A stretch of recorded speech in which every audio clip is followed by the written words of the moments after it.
Hello, praise the Lord.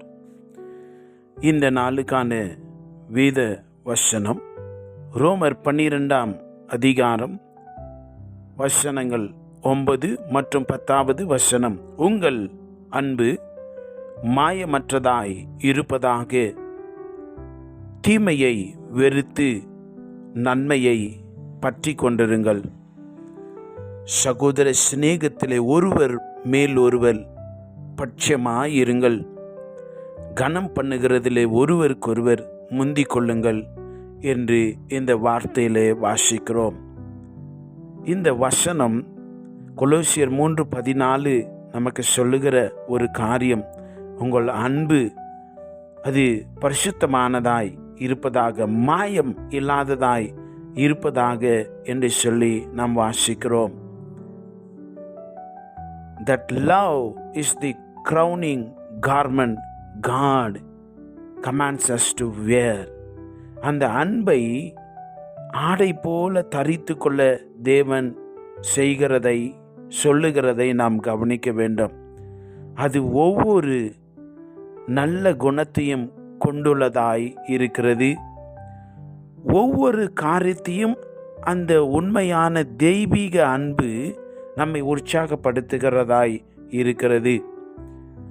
அது சபையில் அந்த தேவனுடைய சரீரமாகிய அந்த சபையை ஒன்றாக அந்த அன்பினாலே அது கட்டி வைக்கிறது. அந்த அன்பில் இருக்கிற பொழுது தான் பரிசுத்த ஆவியானுடைய ஆளுகையை, அதிகாரத்தை உணர்வுபூர்வமாய் அந்த அன்பை நாம் அணிந்து கொள்ளவும், நமக்கு உள்ள உறவுகள் மற்ற காரியங்கள் எல்லாவற்றிலும் நேர்த்தியாய் நாம் வாழவும், கிறிஸ்துவையே அந்த அன்பினாலே பிரதிபலிக்கவும், கிறிஸ்து நமக்குள்ளே இருக்கிறார் என்று சொல்லி இந்த உலகம் காணவும் அது சாத்தியமாகிறது. அப்போ இந்த அன்பு it covers every virtue, motivates every action of ours. எல்லாவற்றுக்கும் இந்த அன்பு காரணமாக இருக்கிறதை விளங்கி கொள்ள வேண்டும். இன்றைக்கு நீங்கள் எந்த அளவுக்கு தேவனுடைய அன்பில் இருக்கிறீங்க, அதை பொறுத்து தான் எல்லாமே அமையும். காரணம், அன்பில்லாதவன் தேவனை அறியான். தேவன் அன்பாகவே இருக்கிறார். அப்போ இந்த பூரண சர்க்குணத்தின் கட்டாகிய அன்பை தரித்து கொள்ளுங்கள் என்று சொல்லி நம்ம கொலோசியரில் வாசிக்கிற பொழுது அந்த வசனங்களை உங்களுக்கு வாசிக்கிற கொலோசியரில், ஆகையால் நீங்கள் தேவனால் தெரிந்து கொள்ளப்பட்ட பரிசுத்தரும் பிரியமருமாய் உருக்கமான இரக்கத்தையும் தயவையும் மனத்தாழ்மையும் சாந்தத்தையும் நீடிய பொறுமையும் தரித்து கொள்ளுங்கள். அப்போ இதெல்லாம் சொல்கிறாங்க. 13வது வசனம், ஒருவரை ஒருவர் தாங்கி ஒருவர் பேரில் ஒருவருக்கு குறைபாடு உண்டானால் கிறிஸ்து உங்களுக்கு மன்னித்ததை போல. அப்போ சொல்கிறார், ஒருவருக்கொருவர் மன்னியுங்கள். ஒன்று நம்ம தேவ அன்பை, தாழ்மையை தரித்து கொள்ள வேண்டும், சாந்தமாக இருக்கணும், நீடிய பொறுமையாக இருக்க வேண்டும்.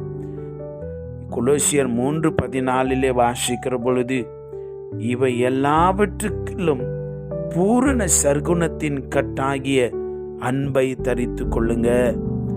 அந்த அன்பு இல்லாட்டி எல்லாமே போயிடும். அன்பு இல்லாத இடத்துல வெறுப்பு வந்துடும், கசப்பு வந்துடும், பிசாசு அந்த இடத்துல இருக்கிறான் என்று தேவன் எச்சரிக்கிறதை நாம் பார்க்கிறோம்.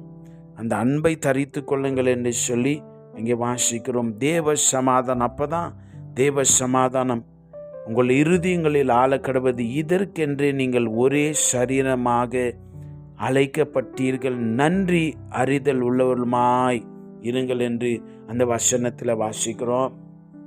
நீங்கள் தேவ அன்பில் வளர்ந்து கொண்டே இருக்கிறீங்களா? நம்முடைய சரீரம் வளர்வது அவசியம்.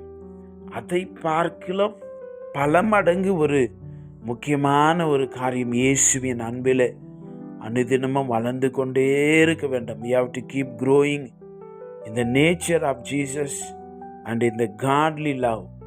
அந்த தேவனுடைய அன்பிலே நம்ம வளர்ந்து கொண்டே இருக்க வேண்டும். அதைத்தான் இந்த வார்த்தைகள் சொல்லுகிறது. அந்த அன்புக்கு புறம்பாய் இருக்கிற எல்லாவற்றை வெளியில் எரிந்து போடுங்கள். தேவன் உங்களை ஆசீர்வதிப்பார். நாம் செபிக்கலாம். எங்களுக்கு அன்புக்கு இலக்கணமாய் தாம் உயிரையை கொடுத்த அன்புக்கே நாங்கள் ஸ்தோத்தரிக்கிறோம்.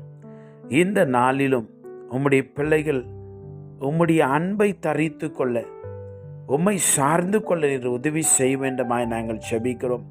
அன்புக்கு விரோதமாய் இருக்கிற குணாதிசயங்கள், காரியங்கள் என்னுடைய மனதிலும் சரீரத்திலிருந்து இயேசுவின் நாமத்தில் வெளியில போ. Jesus name.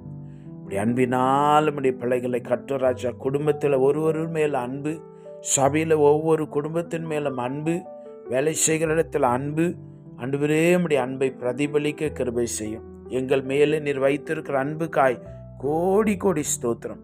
இயேசு கிறிஸ்துவின் வல்லமையுள்ள நாமத்தில் ஜெபிக்கிறோம் பிதாவே. ஆமேன். God bless you.